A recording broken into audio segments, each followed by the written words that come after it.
our session. As we always say that we try to bring you new topics every week.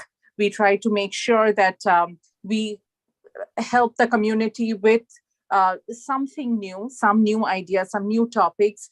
But we would definitely ask the community to let us know what is their feedback, what they are thinking about Let Us Talk It. If you have not heard about us, please visit our website, letustalkit.com. We are trying to reach out to the community with various initiatives. It's a long list, trust me. There have been people who have joined. They have found it fascinating, and they have been our volunteers in other areas as well. But primarily, the ZIPINAR is for bringing in professional speakers, giving them a platform, or expecting their opinion and their ideas about a topic to let us know on that topic. And then if we hear more feedback from you, then we can ask that speaker to come back with a bigger a session with, like, more time in it. So this is just a sneak peek, you can say, where we have zipped into webinars in 1 hour. And we try to give the best that the speakers have. And for today's topic, we have our first topic as the commerce trends in 2022. And we have with us Hitesh Bhatt, and he is a Director Marketing and Communications of Retailers Association of India, and also Editorial Director of Storai. And he has completed his Executive Retail Management Program from IIM Calcutta. He has around 25 years of experience working with some of India's best top organizations across diverse sectors. Now, what I liked about his profile was he is passionate about branding and new age business models. And in his free time, he likes to share his knowledge as a guest faculty, as being a guest on the Let Us Talk It platform. So thank you so much, Hitesh, for joining in. And if you, any one of you have any question, because brand is an important thing right now. If you have the best product at home sitting or the best service, nobody knows about it. You're at the end, nothing happens. So I think no one better than Hitesh to fall back and ask some questions, get his information. So absolute honor to have you, Dr. Hitesh. Over to you. Thank you, Julian. Thank you very much. Thank you, Srini. Thank you, Let Us Talk It, for inviting me today. And I will be, sharing my thoughts with you, and likewise would like to, know more from you as well. Today, I'm going to talk about, the commerce trends in 2022. None of these trends are new to any one of us. Having said that, how 2022 is going to shape up, and we have already seen 1 month has already gone for 2022, and we are now left with 11 months. But the way the things are changing, so what are the trends to watch out for in this new normal? So in the current scenario, the consumers are changing, digital topology is changing, distribution is changing, and therefore retailing and e-commerce is also changing. Now, if you look at the changes in the consumer sentiment, price and value consciousness will increase, making it imperative for brands to pivot their value proposition. So we are moving towards price and value consciousness. We have already moved towards it. We have seen that consumers are shopping mindfully by embracing conscious consumerism. This will result in trimming down of discretionary spends, making it more necessary for brands to prioritize their product portfolio and SKU mix. So this is one of the consumer trends. Consumer preferences are polarizing for categories such as durables, work from home, furniture, so on and so forth. Shopping frequency is also coming down, but the ticket size is going up, and more people are moving online to shop. So stock availability is more important than ever before.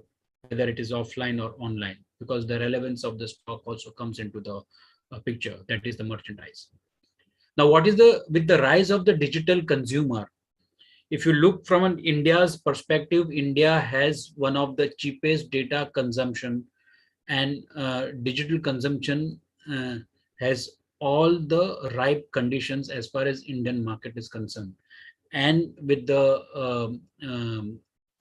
rollout of 5G in this financial year, as declared yesterday in the union budget, is something which is going to take the Indian market and the e-commerce digital ecosystem and topology completely to the next level. We have seen e-commerce in India is set to boom, similar to post-SARS boom in Chinese and South Asian markets. Last mile delivery infrastructures will be the key for the fulfillment.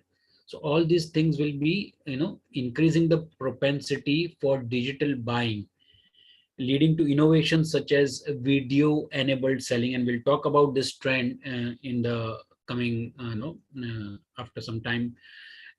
So video-enabled selling is something that have become increasingly important. Many retailers are going digital by creating their own websites or offering product listing on WhatsApp, etc. This is also one of the trends that we have seen.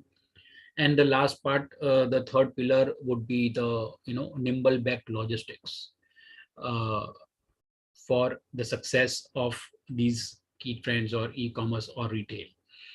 With various parts of the country, and this is particularly India perspective that I'm talking about, suffering from intermittent lockdown, and now everything is coming back to normal. It has almost come back to normal.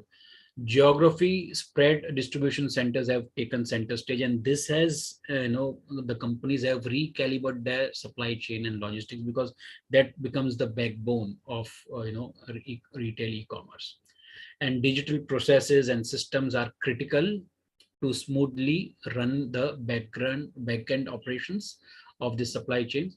So company are in the process, and company will need to invest to stay ahead of the curve.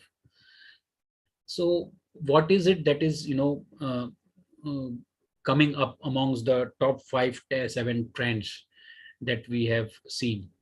One of them is the D2C revolution. D2C or direct to consumer is a new norm for businesses, opting for direct selling. In D2C, a brand sells the goods directly to the consumer without any mediator, by understanding the consumer's requirements. And this trend will become more polished and implemented in 2022 as the consumers are getting more specific in their demands. So D2C, if you look at the Indian D2C scenario, 2021 was, you can say, an awesome year for the D2C startups. And we have seen unicorns coming out of a couple of D2C startups. That's why, because the consumer is now requiring, and is becoming more specific in their demands.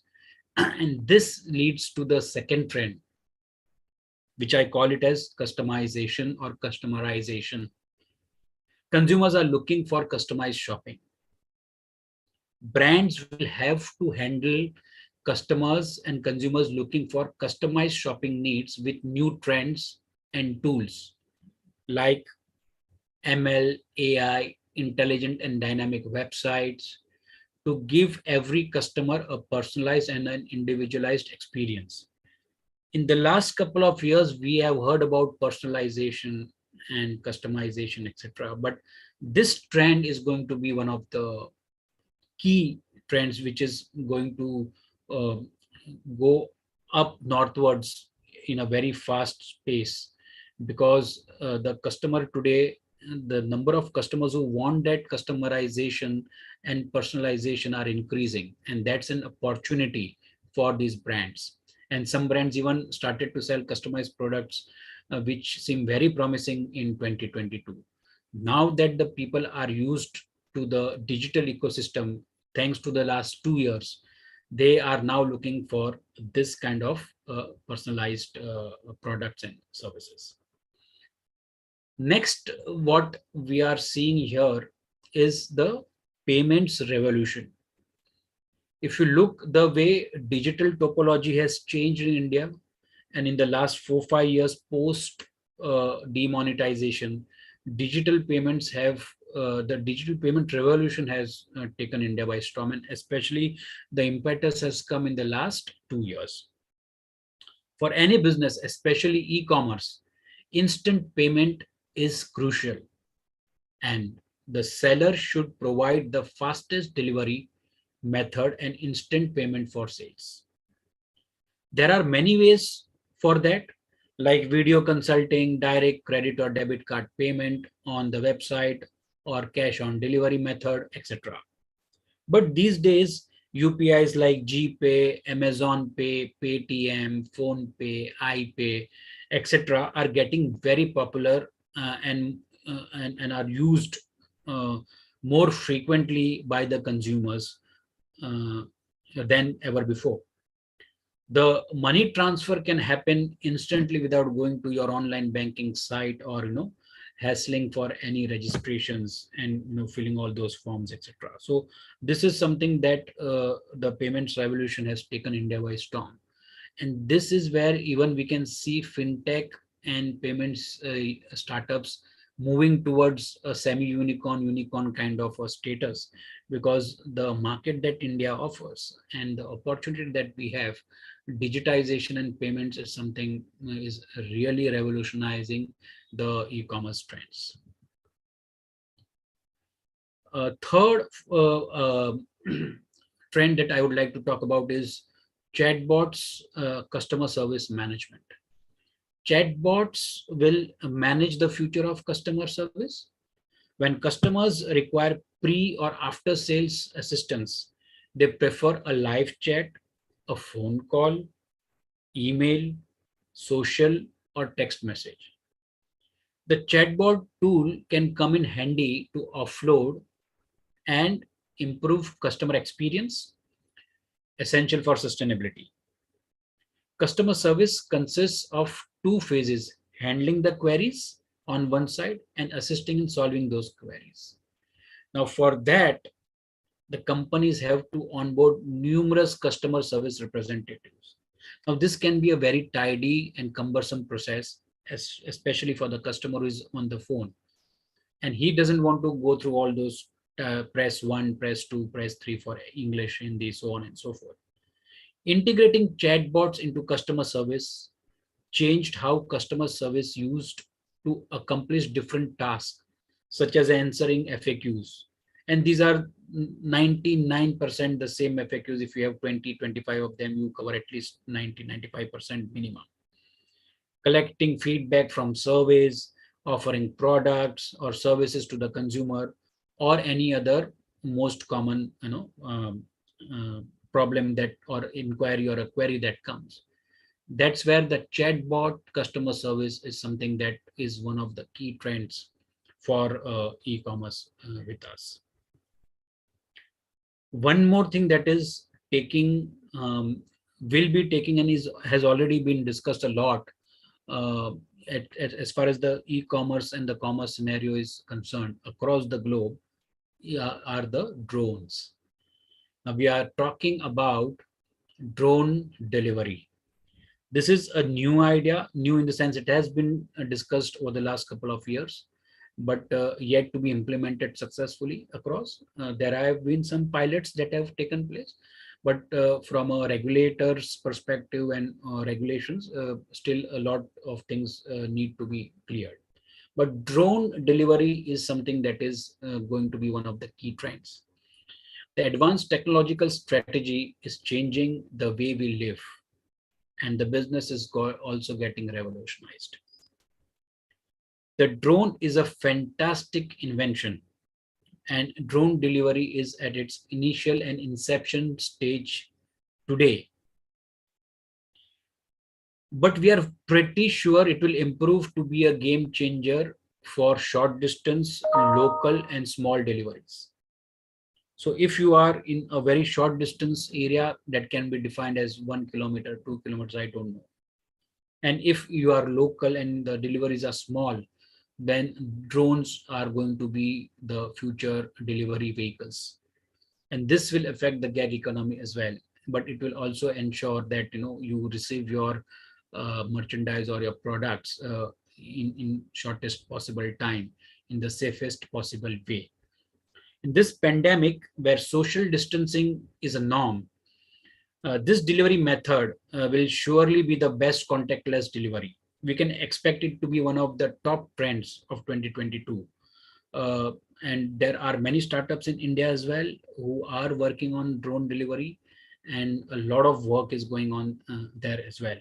But yes, it's not only um, significant to the pandemic time for social distancing, but this is going to be the norm henceforth, irrespective of whether we are in a pandemic or not. But this has been discussed over the years. But we have seen Amazon and e-commerce giants like Amazon, eBay have already started opting for this method. And sooner, by faster developments in drone technology, drone delivery will be acquired as a secured delivery option. Because if the security is a major part of it, that's where the time will take place and take its own course. But eventually it is going to be present in India as well, although Amazon, eBay have already started the uh, trials, etc. So drone delivery is something to look out for. Something that also comes from a marketing and digital marketing perspective from a e-commerce trends is the Insta marketing, and that's the Instagram marketing. The pandemic has brought people closer to social media, mainly because of lockdowns, social distancing, and quarantines. And this is where even those people who never used to like social media had to latch on to it, because there was no other option of socializing except digital socializing. So you have video calls and you have digital and social media channels. So last year, Instagram emerged as the new online platform for innovators, for brands, for brand custodians, service providers, and businesses.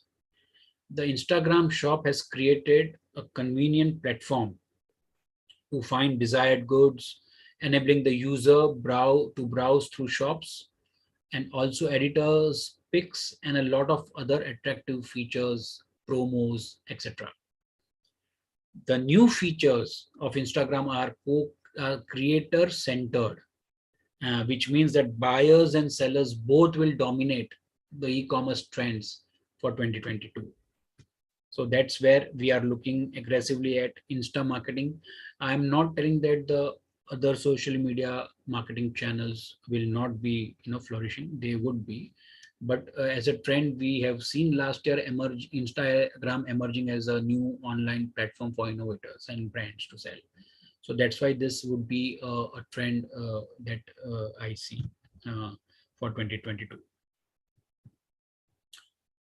We are talking about voice, and now voice is something, two things that I keep telling. The one is the voice and other is the thumb. So these are the two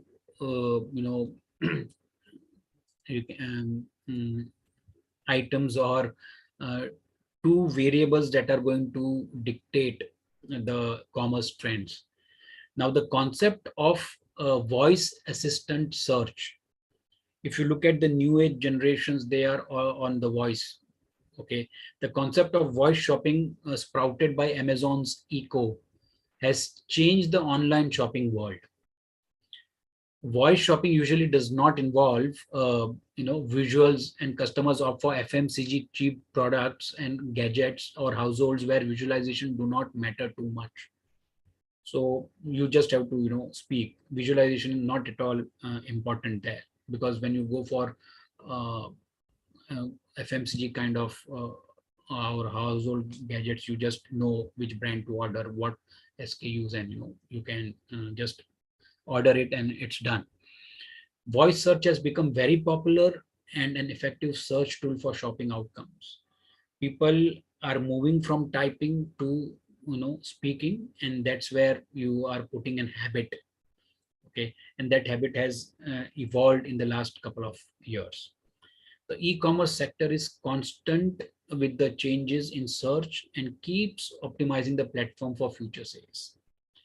The e-commerce industry has optimized and keep on mobile voice search platforms on their desktop versions by gathering the inquiry data of consumers so that they can uh, reach the optimized level for the platform. And this is something which most of the retailers or most of the players, online players I'm talking about, are investing a lot of their resources to ensure that they get this right. So on one hand, the consumers are getting used to voice assistant search. Not everybody is using it, but the pace at which the usage is going up is something which is phenomenal, and that's why this is going to be a trend, and that is voice assistant search. These three words are known to everybody across, and they are AI, ML, and VR. Now, businesses have started implementing AI or artificial intelligence and ML or machine learning to predict sales patterns, and e-commerce is no different. We have seen that these cutting edge technological advancements uniquely customize a website for every single visitor. And nowadays, ERP and CRM software vendors have included ML for cross-selling and upselling. So for each and every one of us, initially it was only the big e-commerce giants who used to customize website for a single visitor. But now with the advance of AI and other technological advancements, uh, now every single individual can get a customized website, provided that e-commerce or that online player is implementing these cutting edge technologies. And I also spoke about ERP and CRM software vendors have included ML for cross-selling and upselling assistance. So now in the good old days, the sales assistant or the sales advisor on a shop floor in a departmental store was taught how to upsell and cross-sell. So he used to say, okay, if you are buying shoes, please take these socks, and matching socks are there, then you can go for a belt and so on and so forth. So a brown shoe with a brown belt and matching socks, etc. And just an example. Similarly, you can upsell also, you can give promo. So all those things that a human being used to do and is still doing on the shop floor, the sales advisors, now even the websites have started doing it. That is the cross selling and the upselling. So this is something that is there. Almost all humans have welcomed e-commerce as it saves time and effort. However, we say, but e-commerce and online is going to stay and going to grow. The only issue is sometimes what you get is not exactly what it looks like on the site. And to answer or to come across or to solve this challenge or a problem, AR or augmented reality or VR or virtual reality come in to sort this issue by visualizing the actual imagery of the product to gain the consumer trust.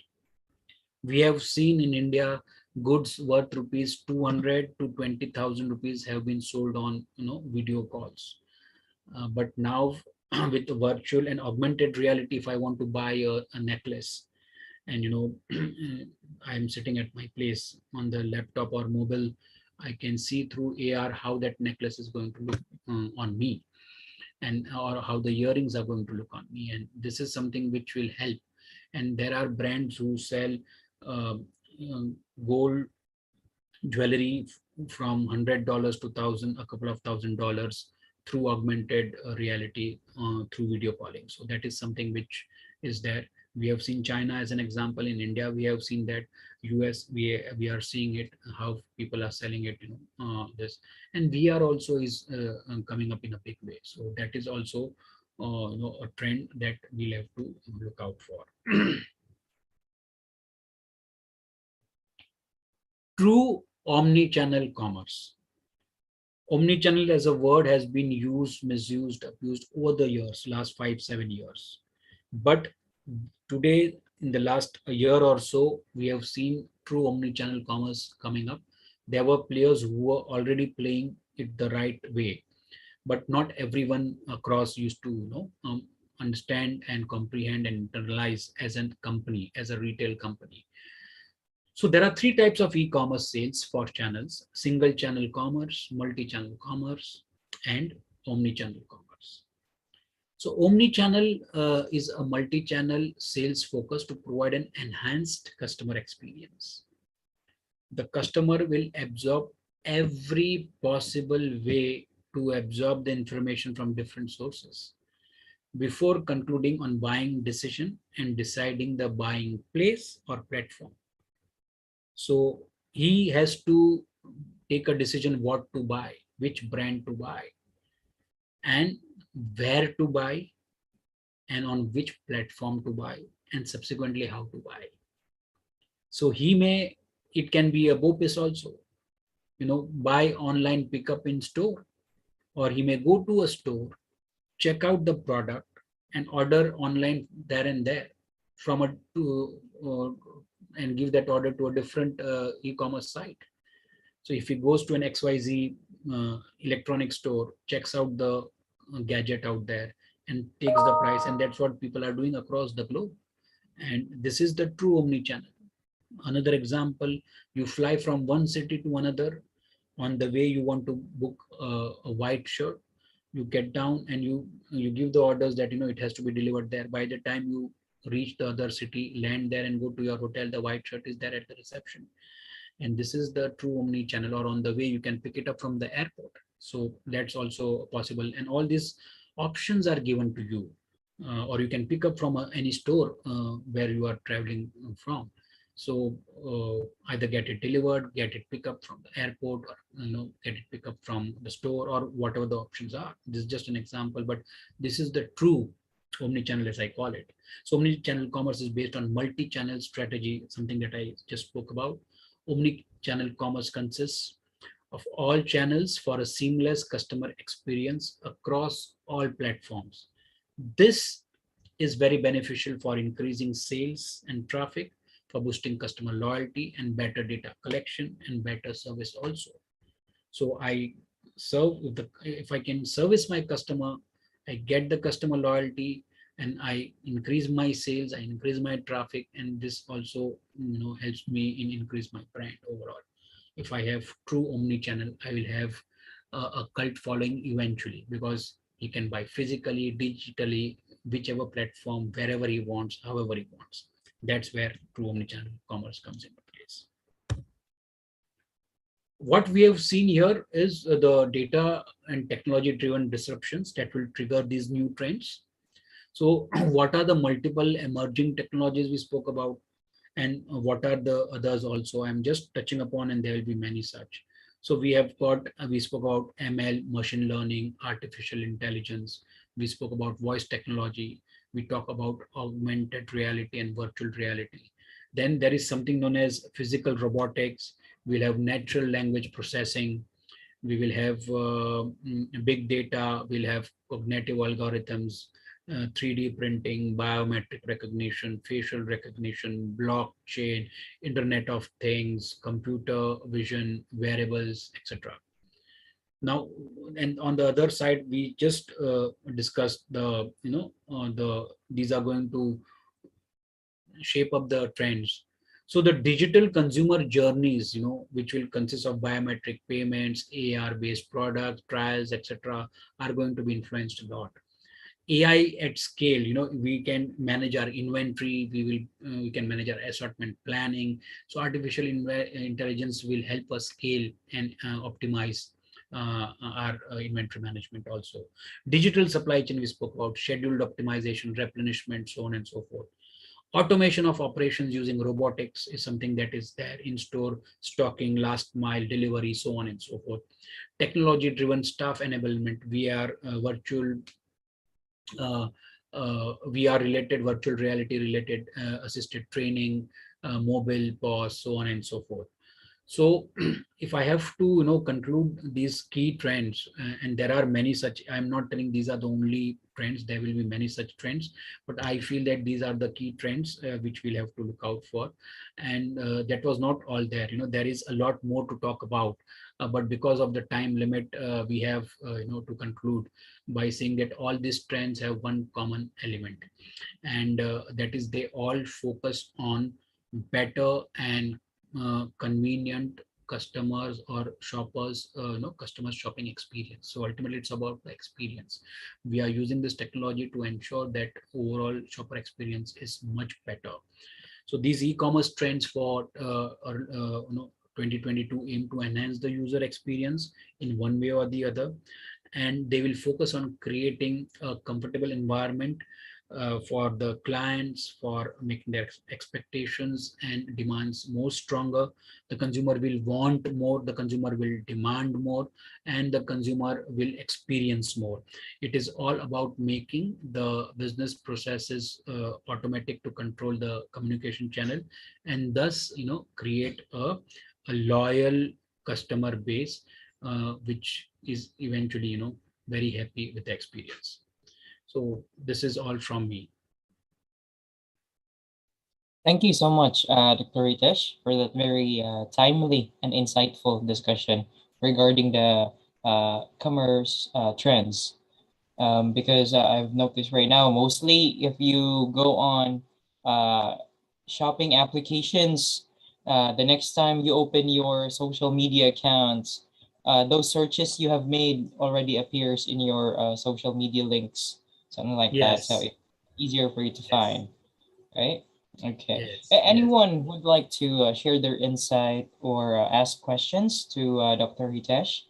I have here Satya. Is drone delivery legalized? Can private players participate in it? In the recent budget, they stated that they allow in farming soon. Yeah, Thanks for the session. yeah. So thanks for the question, Satya. It's not legalized yet.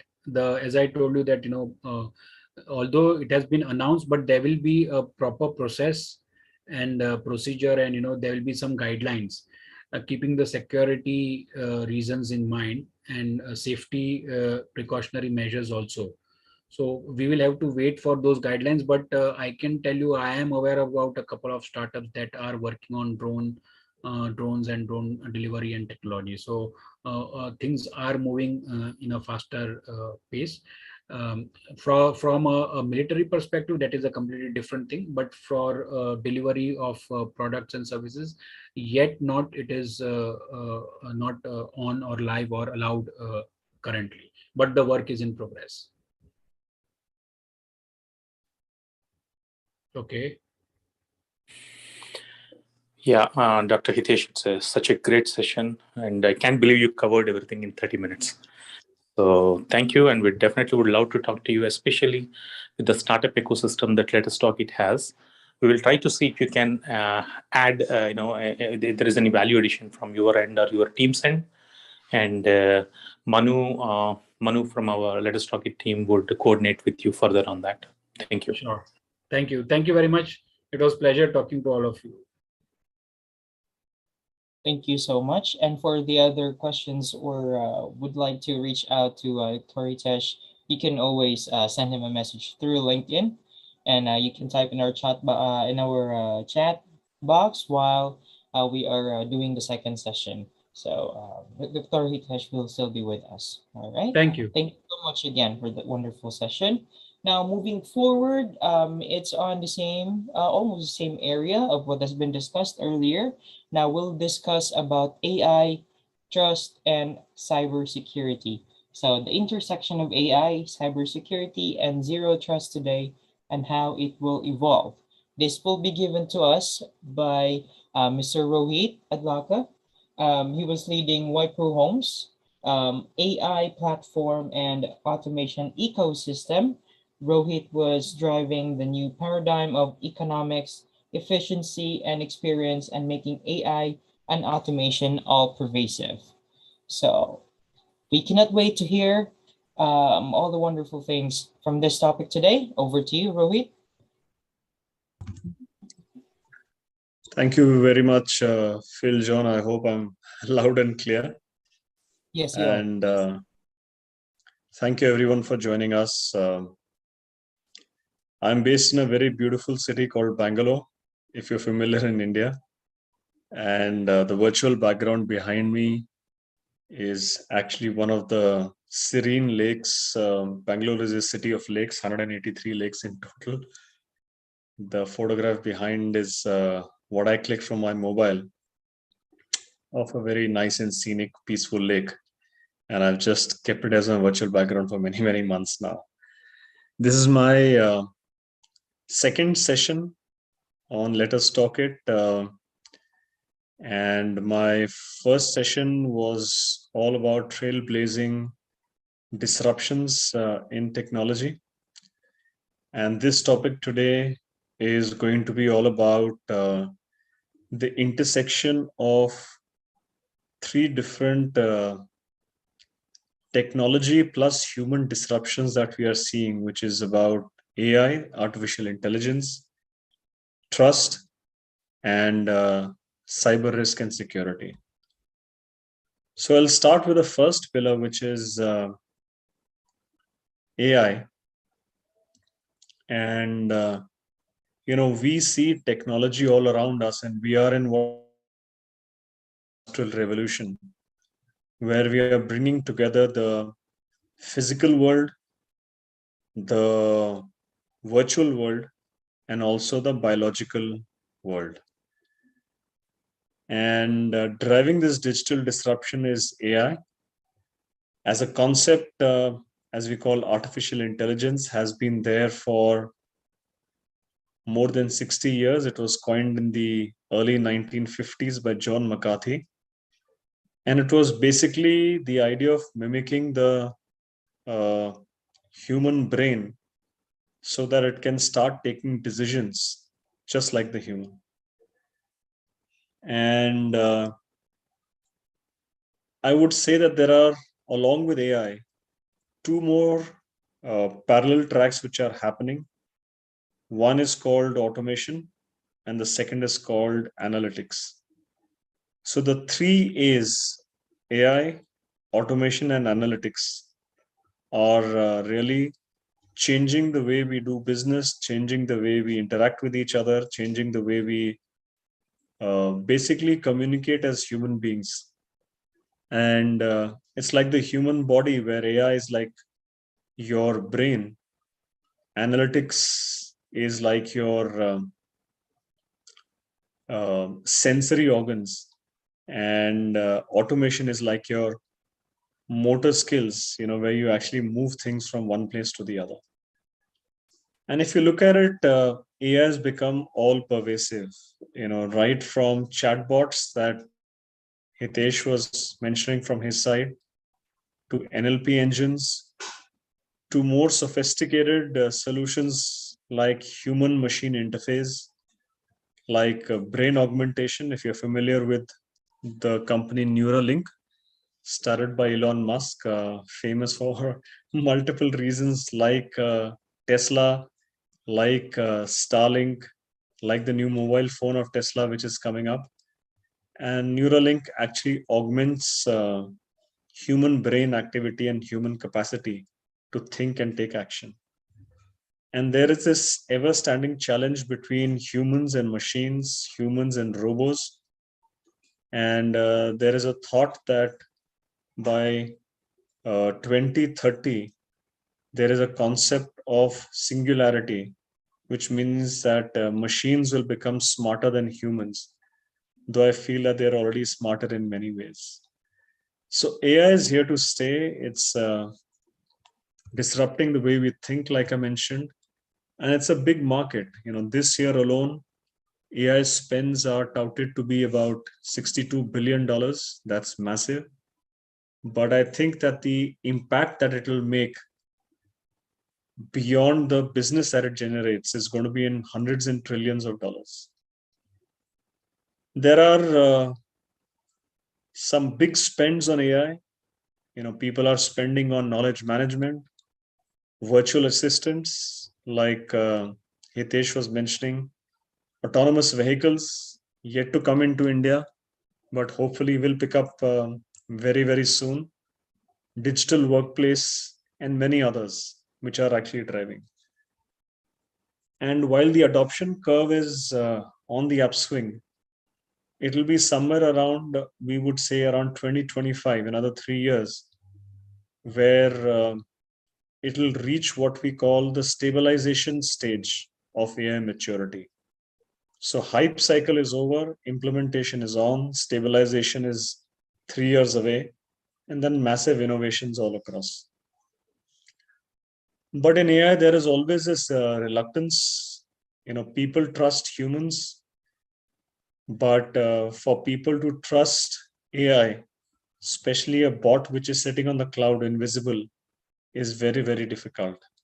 So a big challenge, which I'll talk about a little bit more in my trust section, is how do you embrace AI? How do you embrace technology and make it as a part of your human living, being able to confide and share everything, including your data, which we already do, because companies like Facebook, now Meta, and Google already have 70 to 80% of our data available with them. There is also a big impact of AI on both business and economies.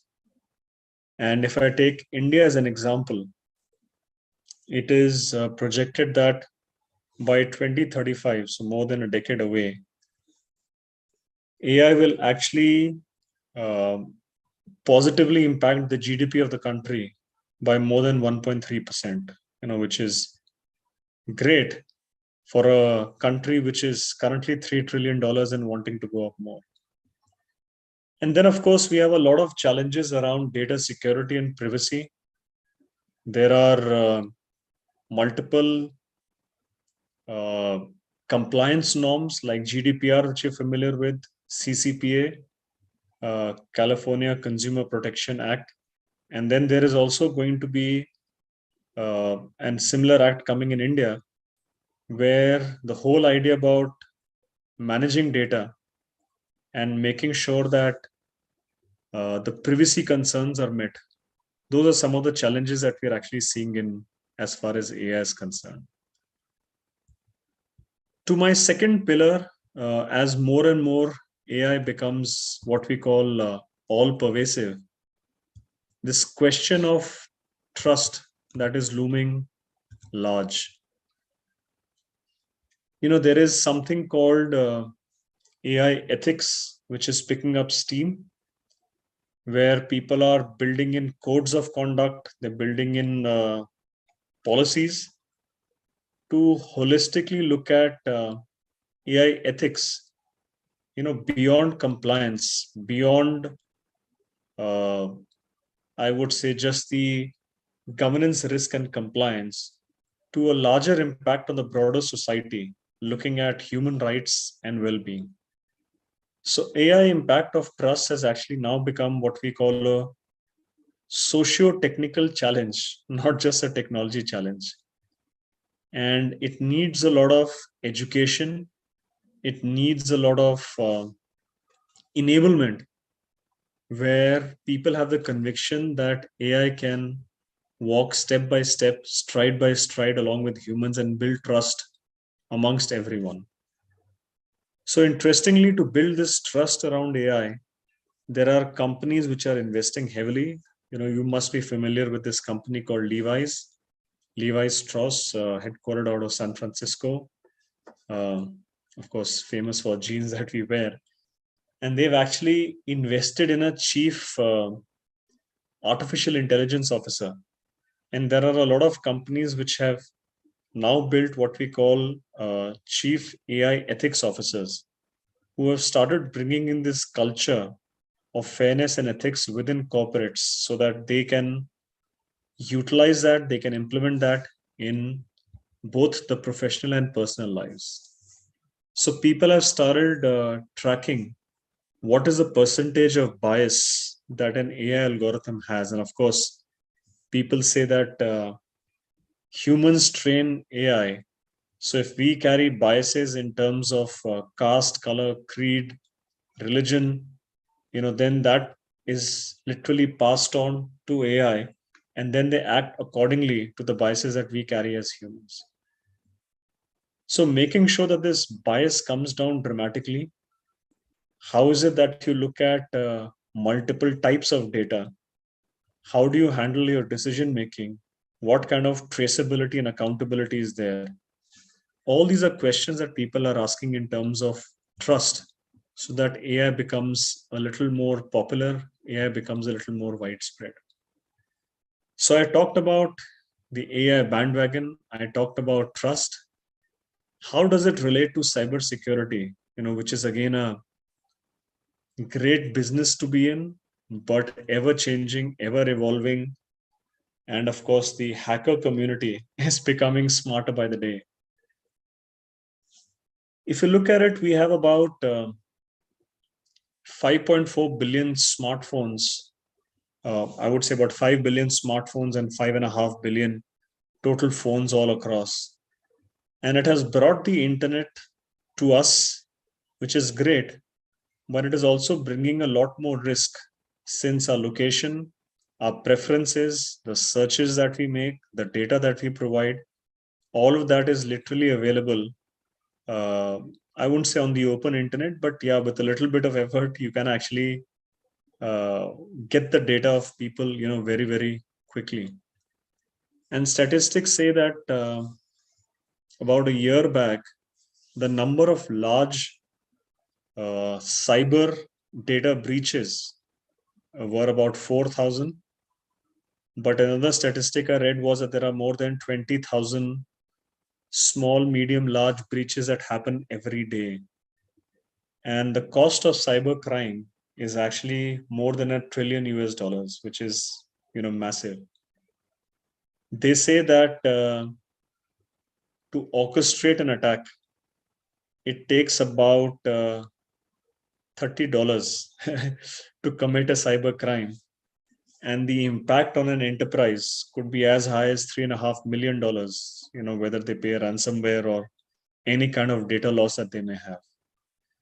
So we are seeing that cybersecurity as an industry is valued close to $200 billion. And it's really countering what we call ransomware, where people lock your data and they will only release it to you when you pay that ransom. That could be in Bitcoins itself. There are cyber attacks happening in terms of malware, where they infect your data and you are unable to use it. There are phishing attacks, spelt with a PH. A lot of websites that lead you and you end up clicking on them innocuously and you end up giving your bank details. And then, of course, the very famous DOS, not disk operating system before Windows, but it's denial of service, attacks that actually happen. So then came this big wave to counter cyber risk, what we call, zero trust architecture. And we have another John Kinderwag, who actually coined this term. And paradoxically, zero trust literally means that trust no one. And that is very against human nature, where we learn to trust each other right from childhood. But zero trust literally means that you trust, no one. So people are bringing in what we call things like least privilege access. It's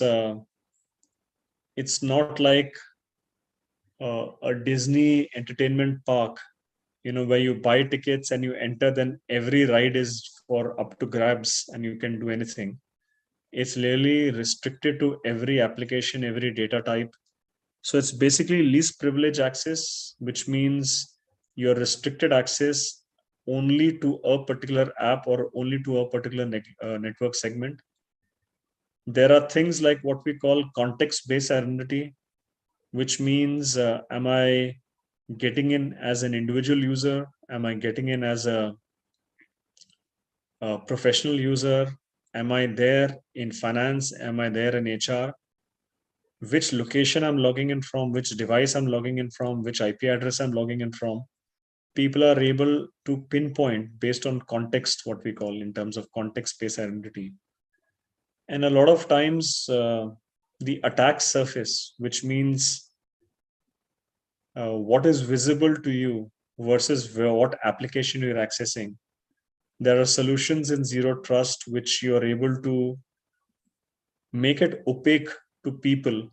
So an authorized user is able to access it seamlessly, whereas others are unable to see what activity you're doing behind the scenes. So bringing all these three pillars, together, AI, which is revolutionizing our lives, trust, which is a human factor, which is now being driven as a socio-technical challenge.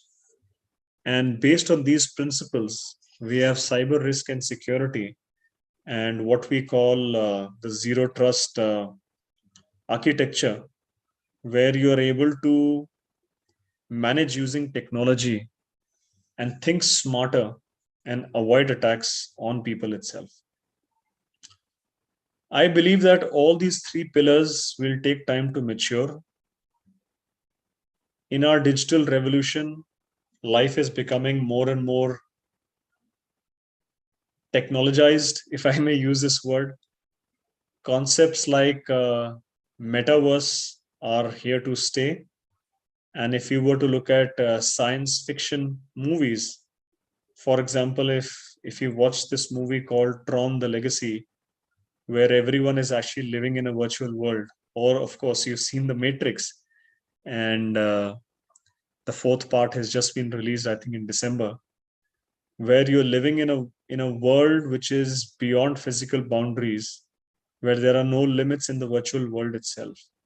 And those are reality, all around us, because the amount of time that we spend on our desktop, on our laptop, on our television, spending time in the virtual world where we are always connected, that reality is going to become tougher and tougher for us. So the key here is that despite all these technologies, how do we keep our human element still alive? How do we keep our connectedness with people in the physical reality a little more? How do we remain humans more and more, where we keep our consciousness alive, where we are still humans rather than having a virtual identity, which may be a mobile number, which may be an email ID, which may be a UPI pin that we may have, and people identify us more with numbers and alphanumeric characters than as humans themselves. So my bottom line is fantastic congruence of AI, trust, and cybersecurity, but making sure that we ride the wave of technology, but still we are keeping our humanness alive, keeping that trust factor alive, and making sure that what makes us different from the rest of the planet, we keep that within ourselves. So I'll take a pause here. Thanks once again for your time. And should there be any suggestions, thoughts, or questions, absolutely happy to take them right now. Phil, John, over to you, please.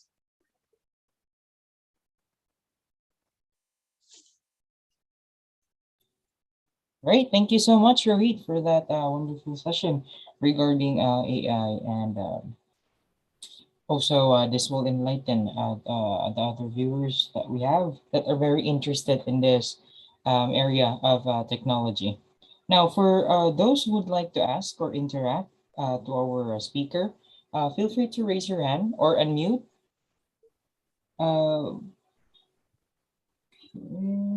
Wish they had more session time, said by Satya.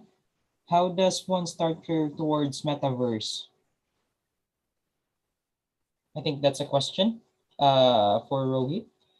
So from Satya, how does one start career towards Metaverse? Satya, I would say first is to understand what Metaverse is all about. It's like a hype. It's like mobile. It's like digital a few years back. It's like AI, where different people look at the elephant differently and they define Metaverse. But I think almost everything new in terms of disruption of technology is being tagged as Metaverse, where we're going to become in what we call a digital virtual economy, where there will be producers of content and there'll be consumers of content. not necessarily, a YouTube kind of a model where you have a confederated platform, but you're actually able to consume seamlessly through private networks, through public networks, through trusted networks, and bringing in all the technology where people can live in with their virtual identities without actually being physically known on who they are. So looking at cryptocurrency, looking at AR and VR, uh, looking at the whole mobile revolution driving this consumption, looking at NFTs, non-fungible tokens, and a joke I was seeing on WhatsApp 2 days back, that actually an abstract view of a room which looks like the metaverse, it's got sold as an NFT for $20,000. So, people being able to buy any kind of a content, and you being your identity and you in terms of your thoughts, your ideas, your data, your uniqueness is all available as content for people to consume. That's going to be the new reality where we have nowhere to hide and everything's exposed. So I would first say that look at metaverse in terms of what are the different implications, what is the actual promise of metaverse, and then list down perhaps 10 technologies which make up metaverse. And there are enough people talking about technologies and trainings and enablements that you can actually do. So I would say concept understanding, looking at what implication it can have at larger society, starting with technology in terms of understanding, and then looking at how you can actually contribute as an individual and as a leader. Like I said, it could be like a GitHub model where you're plowing back to the technology. It could be that you're a producer of content. It could be that you're driving security and compliance. It could be that you're doing data protection, whatever be the case. But I think first, to get to grips with an industry which is still struggling in infancy, but there are massive amounts of dollars being spent, I think it's a good time to ride the wave.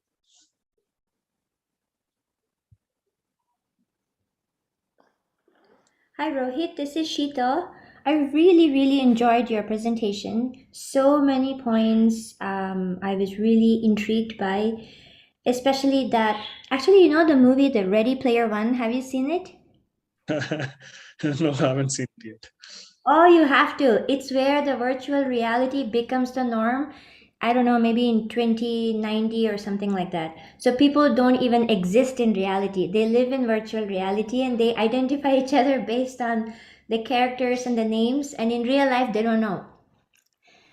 And also to the fact that, I heard that China cut down on the number of days that the people can game or be on virtual reality.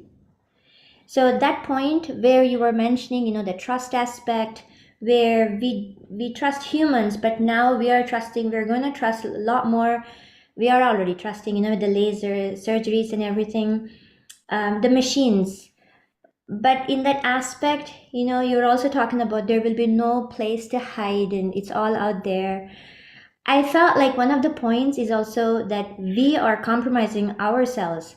The technology is going so fast, so exponential, that for us to even understand, there's another new term, another new technology, another new realm, is happening. So I feel like some part of us as humans, who are still connected to the prehistoric way of relating with another human, the technology is like, reaching space and beyond.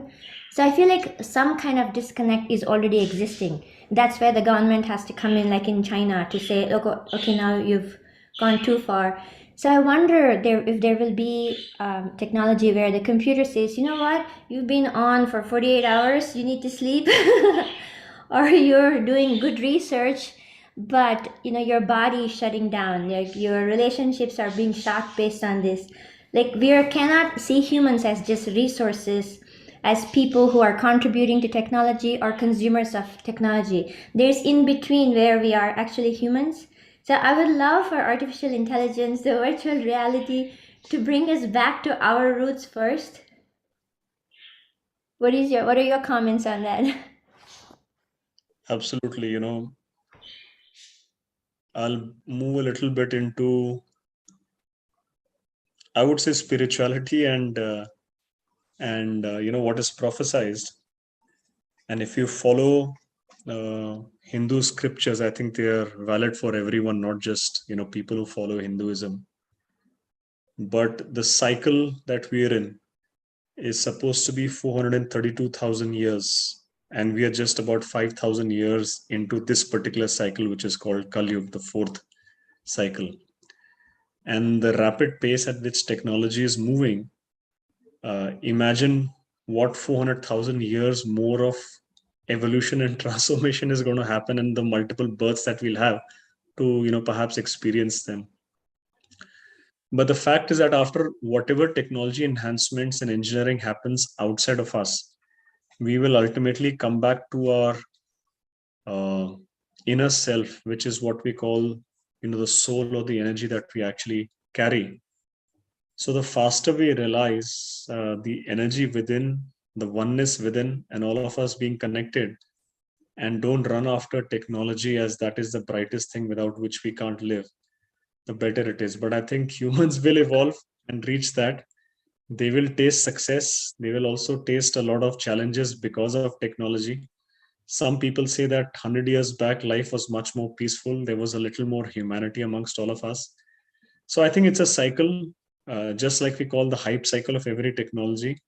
There will be a hype cycle of humanity where they will run behind technology. But the most complicated and the most fascinating machine is us. And we don't realize that in terms of the complexity with which we are built and how we function. And when we start reaching within, that's the time I think the world will become a more humane place and a better place. Excellent, excellent message. I really agree with it. I think it's amazing for the human brain to take off in so many tangents, but at the same time, as long as we could find out that figure out that we have to stay grounded day in, day out, and stay in that balance, because I see youth, I see young people, I see at corporates, they give the phones that can be used in laptops that can be used 24/7 anywhere in the world, and we are losing self-discipline. We're losing discipline in such a way that it's I wonder like how many generations it will have to take to come back to our roots, because actually there's hope, because in the past I read an article that Google, Microsoft, Apple, and back then Yahoo, all the CEOs would not give smartphones or tablets to their kids, and they would send them to a school like Waldorf schools where technology is banned all the way up until high school or even beyond, because they know creativity is not formed while the child is swiping, or contentment is not created in a relationship because they're online shopping and visualizing the jewelry or their future house. It's in the nothing, it's in the downtime, it's in the zero slow existence is where all these eureka moments are happening for these geniuses. On a lighter note, Sheetal, we have literally given up our lives to what we call the FANG T. F is Facebook, which is now Meta, A, Amazon, A, Apple, N, Netflix, G, Google, and T, Tesla. So if you look at it, our life is actually revolving around FANG T. And that's where we invest most of our time, money, and effort. That's really that's a good takeaway. And Srini, I think we have one more member for our temple group.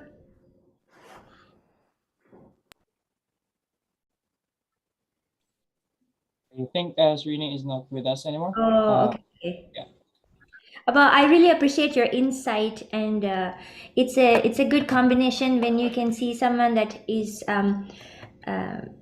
intellectual as well as has the intrinsic value of humans and spirituality. So really appreciate your time today.